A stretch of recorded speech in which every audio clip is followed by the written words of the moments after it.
You are listening to the Kelly Confidential podcast with Kelly Wilkes. This is episode 32.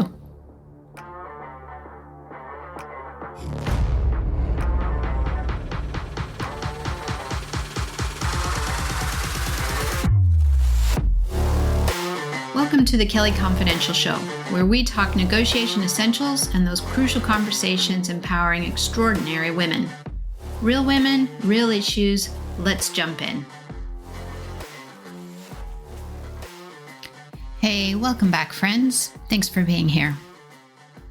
You know, there are few in the world that will receive a national award and be invited to personally meet a head of state, the Prime Minister of England in this case, and even fewer that would politely decline the request because they're up a mountain putting in the miles to raise even more funds for others who really need it the most. I'm talking about retired military sergeant Gina Atkinson, and this really happened to her, very recently in fact, after she was notified that she won the Prime Minister's Points of Light Award. And so today, it's my pleasure to have her with us again in the second and last of a special two-part episode, which features the remarkable and tireless work Gina has been doing in honor of veterans and young cadet charities. Gina was on our show last week to spotlight the tremendous work these charities do for veterans, their families, and at-risk youth. She is no stranger to grueling physical challenges, and her latest mission was no different. 300 miles across some of the most difficult and remote parts of Scotland, trekking, kayaking, and cycling, all to raise funds for her three charities. And she beat her original goal of 3 weeks to finish just under 14 days, totally solo, sleeping rough at night in a tent. Remarkable. Ready to hear how the last two legs went? You won't want to miss it. Let's jump in. Right, we are back with Gina Atkinson, who has finished her Scotland 300 trek.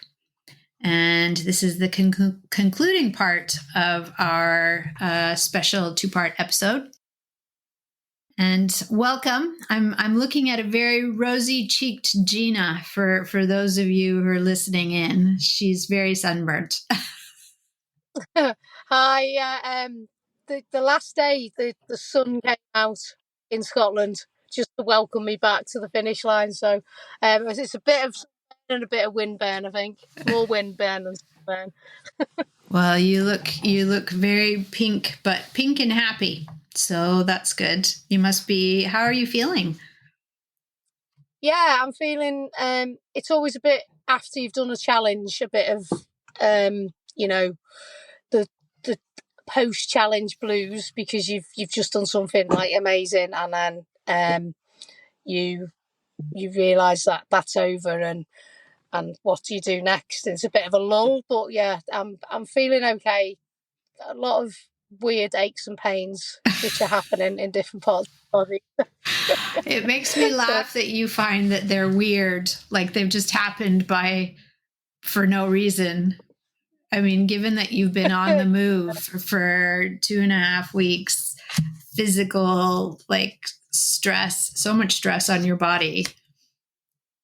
Yeah, I think it's going to take me a bit to recover. That's for sure. Yeah, you know, when your watch tells you after you've done day one, and it says you need to have 48 hours recovery, and you know you've still got 2 weeks left. Oh my God. That's when the watch comes off. Yeah. Don't listen to that. No. Well, when we last spoke, you had just finished the first leg of your 300-mile trek, and that was the walking part, the hiking part. And the last two legs involved kayaking and then cycling. Tell us about those. Tell us how the kayaking went. Let's start there. Yeah, so the kayaking one is probably the one that I was looking forward to the most. I knew if the weather was good that I would do it quite quickly, because I've done a lot of kayaking in my life. I've done a lot of marathon kayaking. For people who don't know what that is, that's in a really narrow boat and you go quite fast. It's an Olympic sport, so I'm pretty good at kayaking, and it was also like a bucket list thing to do, and quite an epic and an epic challenge across, and it's total wilderness, because the only time you come into contact with people is at the portages, which is where the locks change the water to the different locks and that type of thing. So I was really looking forward to that. However, I was very aware of how dangerous it also was, because you've got water, you've got Loch Ness, which is the biggest body of water within the UK, and Loch Ness holds more water than England and Wales has alone, and it also has its own RMLI lifeboat station, which is Oh, the wow. only inland. Oh, So I didn't know that. the waves can get up to like 4 or 5 meters high, so you're pretty much like sea conditions. So Mm-hmm. that was my big worry, and that's why I gave myself so much time, because if I had to, I would just have to find a campsite and hunker down for a couple of days, because you just can't paddle that alone, because it's No. just too dangerous, really.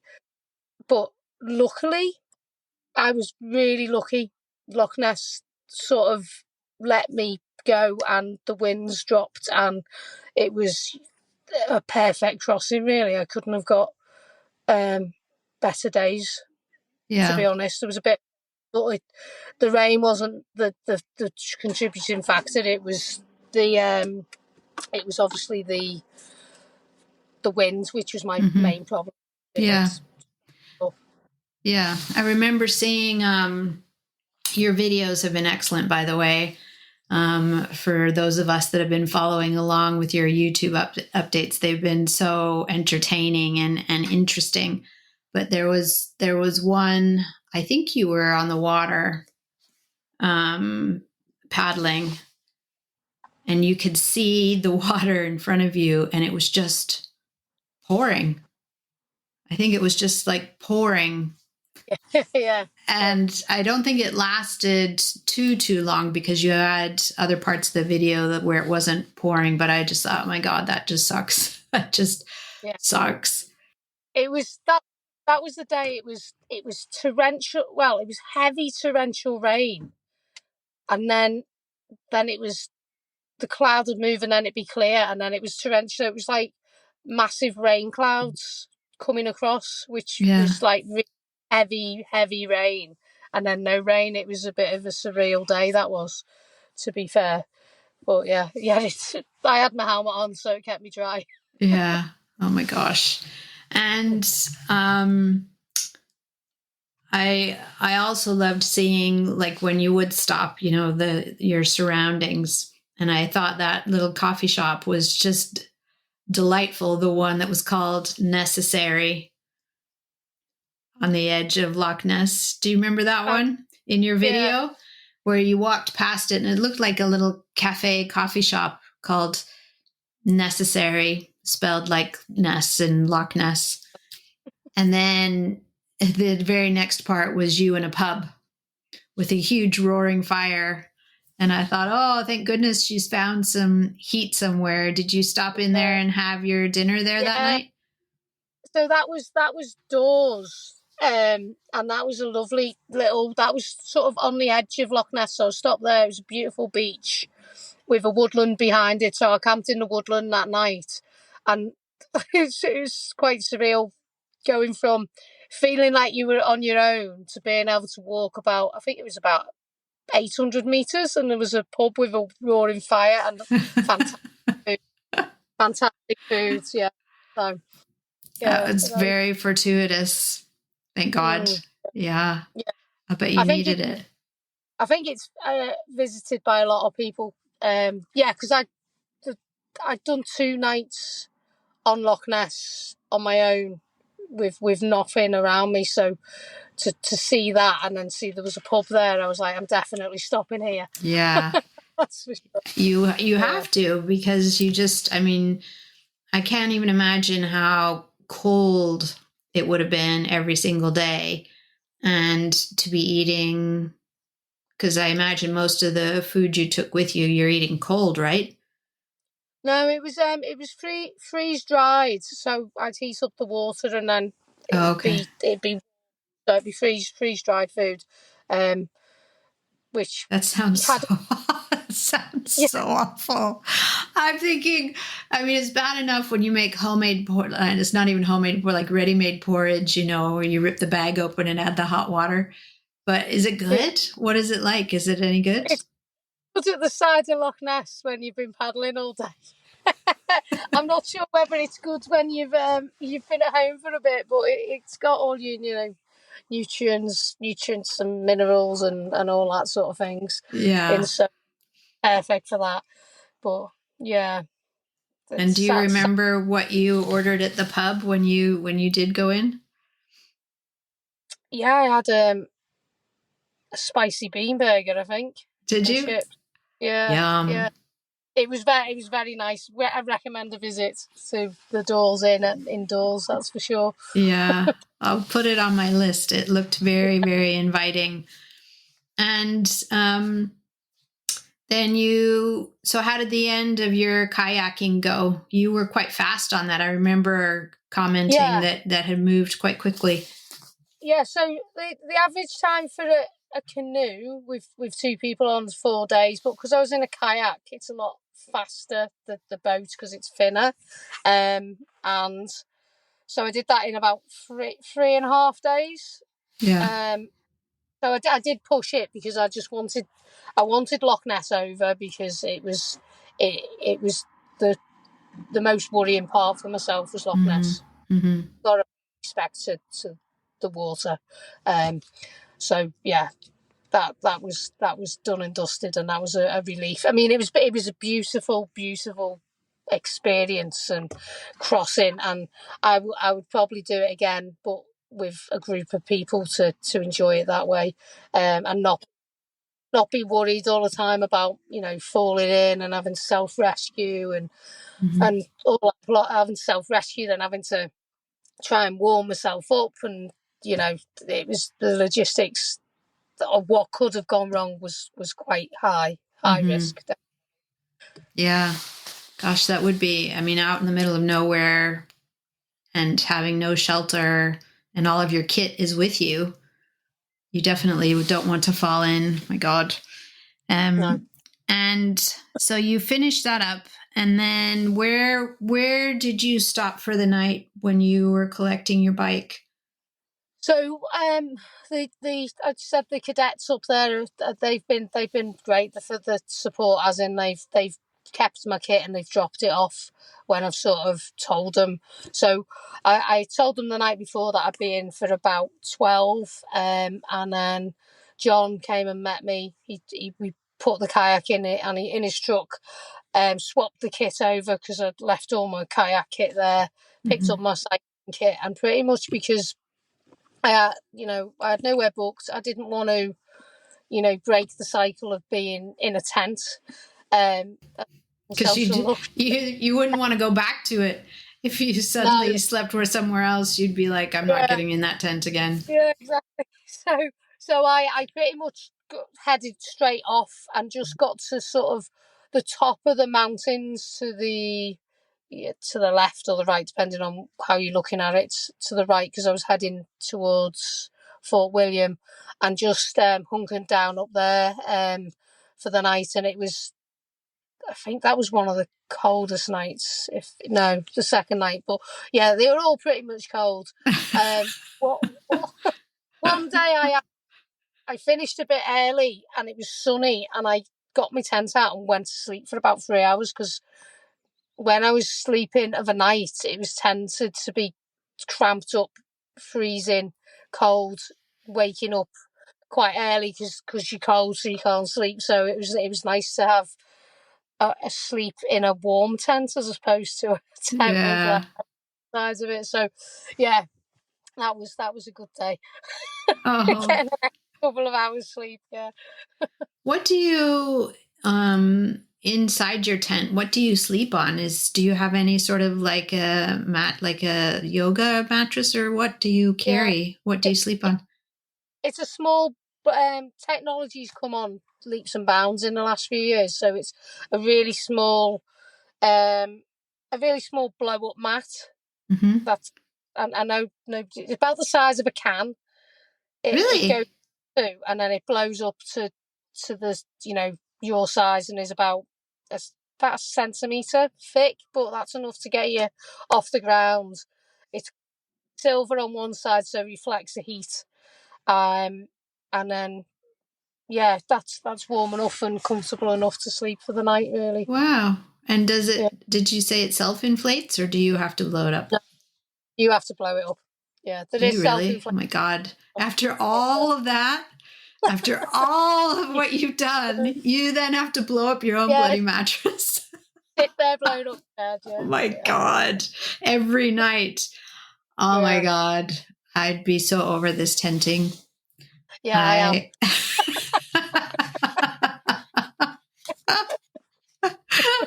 Oh my God, bless you. So there you are up a mountain, getting ready to start your cycling leg. So tell us about that. How was the last leg of your trek? Yeah, so the last leg was always going to be the quickest because it was on a bike. But the Great Glen Way is, I was saying it the other to a friend when I was chatting. It was just like I was praying for the downhills, but then the more the downhills came, the more the uphills would come Yeah, back. So it was like it was relentless. There wasn't a lot of smooth tarmac because the Great Glen Way is a hike potentially. So there was a bit of skill in because the bike I bought wasn't a mountain bike; it was a cyclocross. So the advantage with that is it was lighter. So it was lighter for me. So if I had to, I could carry it. But the disadvantage is it didn't have the gears to crank up the hills, and it didn't have the thickness in tyres, so it did need quite a bit of skill on parts. Um, but yeah, so I it can was feel my yeah, thighs it burning just thinking about you having to like double down trying to climb those hills without the extra gears. yeah, there was a bit of walking. I'm not going to lie, but I knew there would be because that's the bike that I chose to take really. Uh, so it was it was tough.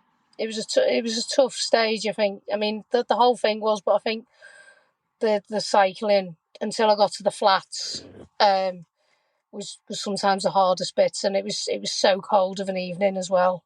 So uh, and there was nothing really around every time I stopped. So it was I just wanted to get it over. So Yeah, it was like I knew kind of do it in 2 days.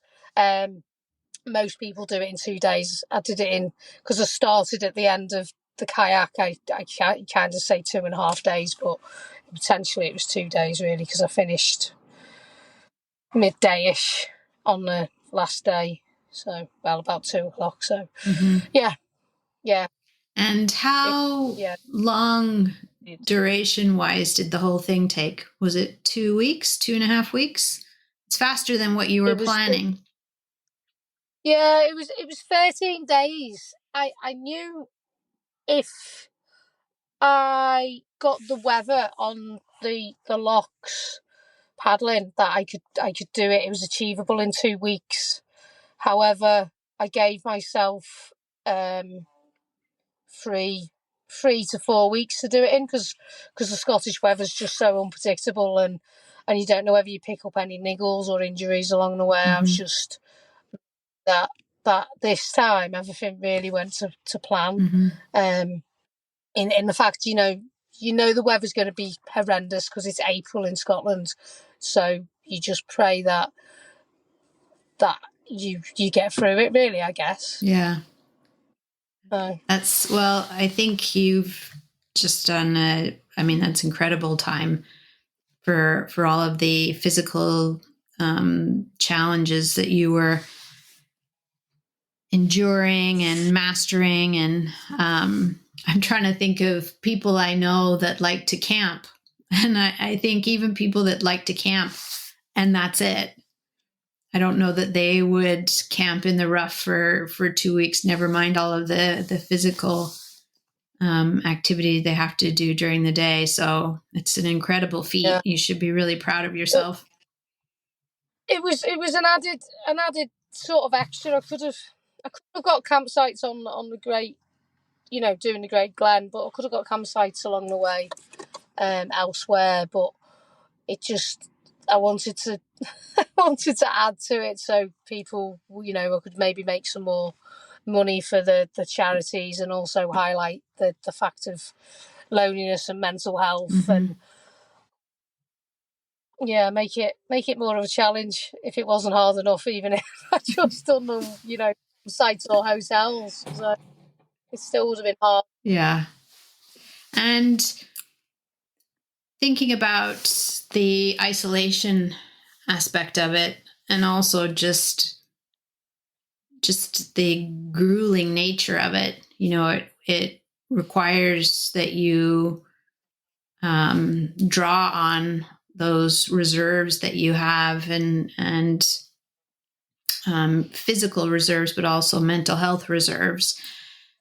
Talk to us about what you do in those moments when you need support, and also just in everyday life, but if we firstly just spend a moment thinking about this challenge these last couple of weeks, where do you go in your head when you're feeling like you are about to be beaten?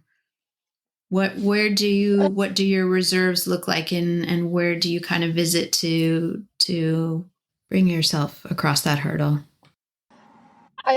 I think for myself, it's always been something within me which really I can't describe at times, but it's like a case of it's not that bad, as in there's always people worse off than me. I know that sounds like a bit of a cliche, but there's definitely people out there struggling harder at things. And I've always had a little poem that has kept me going through quite bad things about self-pity.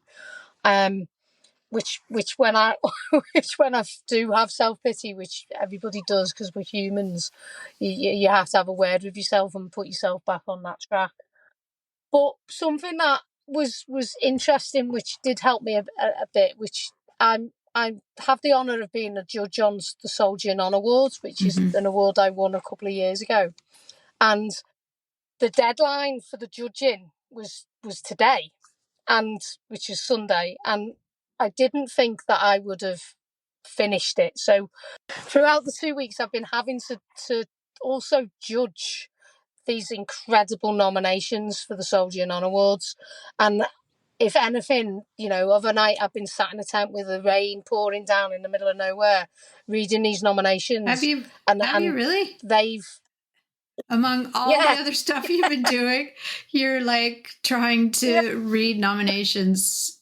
Oh my gosh, Gina. Yeah, hilarious. Multitasking. So probably the person who's judged in the most wildest of places, but it certainly, and I didn't think of it at all as I was going through the journey, but reading their stories and what they'd achieved and their inspirational lives, and how they've battled against all odds, that also, if I was feeling sorry for myself the next day, I could pick a nomination out of my head and go, right, well, they just ploughed through. I think that was a massive takeaway for me. I didn't realise it at the before I went away. I just knew I had to do that while I was away, because I'd committed to it, and I knew of an evening I won't have a lot to do really. Sleep? I don't know. Yeah, that would have been first sleep, on my agenda. Sleep, eat, repeat. Yeah, definitely. Yeah, you definitely have a routine. So that was an interesting. That's and will you? That's really. It's interesting, just the circle there of inspiration. I'm wondering, so will you get to meet these folks in person? Yeah, I won't get to meet them all. I'll only get to meet the finalists, and I'll get to meet them at the House of Lords in July, and then I'll get to meet them again in I think it's November this year for the actual finals ceremony. So yeah, we'll get to meet them. They when you're actually a finalist, you're a bit of a you're a bit of a rock star for the day, if you like. So everybody wants your attention. So whether I'll get to actually speak to them for any long amount of time, because I'm like a has been. I won it a couple of You're years not ago. a has been. God. So yeah. But yeah. It's certainly an interesting cycle. How hopefully, sometimes my story might inspire people, and their stories definitely inspired me to get my head out of the sand and get going.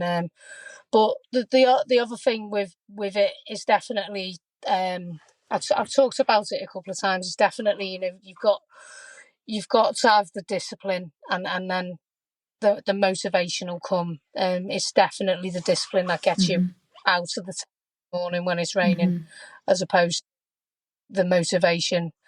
You've got to have the motivation, but discipline is definitely the thing that gets you through endurance events. And I think having a belief in yourself, having that belief system there. Yeah, it's you have to not doubt. I remember the biggest example of that was when I was GB, and the team did really, really well that year, and it was before we'd even got on the plane to go to the Netherlands. Was this for We all were the dragon boat? there. Yeah, Dragon the boat dragon racing. boat. We all knew. I don't know how we did. It was the psyche that we were gonna win. We knew we were at our fittest. We knew we hadn't competed against these people, but I think it's definitely, and it's not coming from a place of ego. Neither. It's coming from a place of, as you say, belief. And if you believe, you can achieve. Definitely. And when the seed of doubt comes in, that's when errors happen, and that was what was happening with me with Loch Ness. I was starting to really feel anxious about it, and the fact that I was on my own and thinking, what the hell am I doing? But then I had to have a word with myself and go, I've done a lot of training on rivers. I've done white water. You know, I've done a lot of stuff, so I have got the skills. It's I just had to get my self belief back, because I did lose it for a second. And if I was doubting myself when the waves got slightly bigger, that's when accidents happen, isn't it? Really, when you're dealing with adventure. Yeah. I think that's such an important point, and something that transcends everyday life. If we think about sports and fitness, but also business, I think you make such a valuable point about when the self-doubt creeps in, and if it stays a while, we subconsciously spend so much time defending that self-doubt that mistakes happen, as you say. And so we need to kind of crush that and try and, I suppose, crush it and keep going, take stock in what we know we do well, or reach out to somebody and say, I'm struggling with this thing, and rightly or wrongly, I feel like I'm second guessing myself and what have you. Have you ever had to do that? Reach out to somebody and say, I'm not quite sure what's going on with myself. I've got this self-doubt, or anything like that? Yeah, definitely. The latest example was Loch Ness. I was getting, people who maybe didn't know my background, which some people don't know. That it's not advertised everything that I've done, and then some people don't know how much kayaking I've done, and it was people like starting to go, should you be doing that? Dangerous, and that was where the self-doubt came from. And then I sort of messaged a friend, and she went, which was the perfect answer. She went, have they met you? And that was her answer. And then I was like, yeah, you know, I have got the CV behind me, and then You absolutely do. So I definitely do get self doubt. I think we're all human, aren't we? No matter what we display on our social media platforms, we all have, doubts and fears and anxieties. It's just social media isn't the true person. It's showing our better selves, Yeah. which is why the youth of today quite struggle with, and anxiety amongst teenagers is so high because everybody tries to achieve this perfect life, and life isn't perfect. It has its ups and downs, and it's not always sunshine and roses like social media would let you think it would be. That's again, it's such an important point and so relevant. I think social media, I mean, I really don't know anybody who isn't on social media, whether it's business social media like LinkedIn or on Instagram or whatever. And nobody puts up the bad videos. Nobody puts up, I don't know, this is what I look like on a Saturday morning, and or whatever it might be. My dog dragged, the other dog through, fox poo, and this is how our day is going.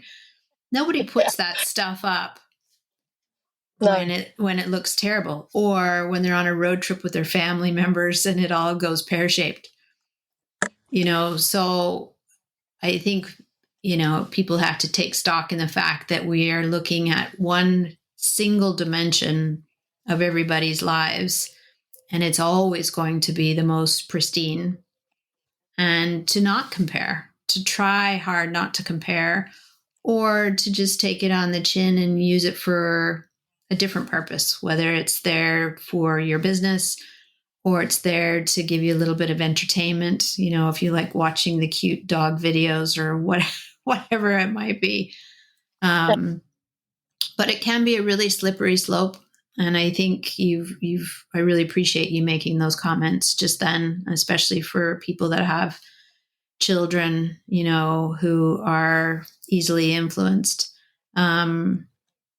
And I'm pleased also, that you shared that you did reach out to a friend while you were doing part of your trek, just to check in, because I think that's just really important. It's very grounding in what we do. And to finish off, I guess I would really like to hear, so you're at the end now, which is tremendous. And do you know how much money you've raised so far for this particular trek? I know it's still coming in, but do you have an idea? Yeah, I'm on about 1,200. So I guess with last year's failure, although I did complete the miles, that I raised 1,700, which is strange because last year I didn't do it, but I raised more money. So maybe that was because I had a broken arm and I was continuing to do the miles, which was a weird phenomenon. So 1,200 at the minute. So I would like to get to 3,000 because then it's 1,000 for each charity, which will really make a difference. But if it's just to raise awareness of the charities, then that good is good enough because it can help people where it can signpost them to where they can get help. Yeah, and I think people, I mean, it's the weekend, so a lot of people won't yet know that you've already finished. And so I think knowing that you finished, hopefully people will dig deep and be generous in their donations to help you smash that goal that you've set, for sure, because you certainly deserve the support. That is one hell of a trek that you put yourself through. Can you tell us the three charities that you're supporting? How will they remind us again who they are? And can you share with us do you know how they might use some of the funds? Yeah, so Safford is one of the largest military charities, and they help everything from if somebody's in need of something small like a toaster to if they need help while they're still serving to foster a child. So it's it's like the penknife of the military charities. Really, it does everything via different means, and it's just an amazing charity. I've worked with them with a group called the Siblings, so it's people who have lost their brothers or sisters in the military, and that they have a group for that, and they take them away, and then they can speak to other siblings who've been through it. So it offers a massive support system for the whole military serving families and veterans. And then you've got Woody's Lodge, which is smaller charity, but equally is out there and saves lives, and it does that by providing a safe space where veterans can come to the hubs and get help with claiming for benefits, or just chatting to other veterans and feeling part of something again. I was at a hub in Barry in Wales a few weeks before this started, and I was speaking to a gentleman from the Second World War, John. Oh, gosh. And he was actually born on the Wirral, and he went his Which is house. Where you're from, right? Yeah. Was in Barry, and he got it. His house got taken over from them by the war effort. Oh, so wow. They got a purchase, and then he joined the army, and he was in the Atlantic Fleet. And it's just amazing that a man like that can go and feel safe and have a day out. They go and pick him up from the door, bring him out. So it's small things like that, and I really love when I'm involved with the charities more and get to meet the people that it benefits. And then finally, ACT UK is the Army Cadet Charitable Trust UK, and that is for the army cadets, so teenagers, or if they want to go on life-changing expeditions but can't quite afford it. It's so anybody from any social background doesn't miss out on an opportunity, and those opportunities can be priceless. Like I put a cadet on a course, and she then changed her life around and ended up going in and becoming a climbing instructor, and went over into that route. So it's really life-changing. Even if they don't continue with that sport, it gives them amazing activities like skiing, and that they could never have dreamt of going on. And Confidence building for education alone. Yeah, I mean, I'm a massive advocate of the Army Cadets, as you know, because I was a cadet as a child, and I'm now an instructor. And when you see the cadet come in from 12, a young little boy or girl, no confidence, won't speak up, and then they leave at 18, and they'll get up and they'll give a lecture to 200-300 people without a blink of the eye, then you've achieved something, definitely. Wow.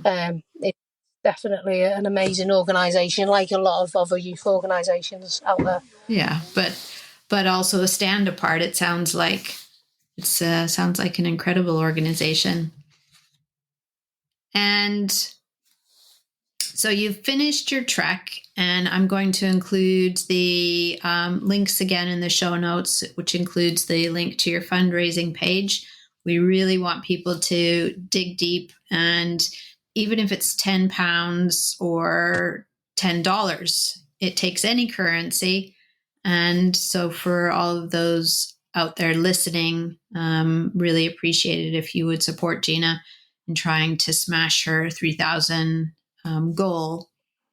So now, what next? Hopefully some time off. What are you doing now? Where are you going to go from here? I actually got asked this the other day when I was on the radio, and I totally forgot. I'm supposed to be running to Paris next week from London. Not next week, sorry, next month from London for SAPA. Are you really? Yeah, I yeah. You're running from London to Paris? Yeah. in a team, so it's not as hard as it sounds. It is as hard sort as of it 10 to sounds. 15 miles a day. I know, but oh my God, Gina. Even in a team, none of I was that. sold I've it. done the Paris half marathon, and Yeah. that was me. That was good for years after that. And I flew over there to do that. So you're running from Paris, or from London to Paris.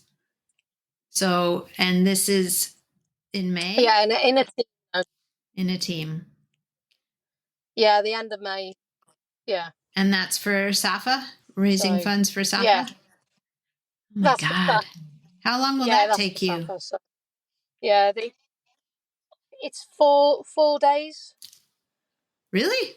So That'd take me like 4 weeks. 10. Well, there's 5 of us in a team, so we're doing like 10 to 15 miles a day. So it's not that. It's not that far, I guess. So are you doing it on a relay?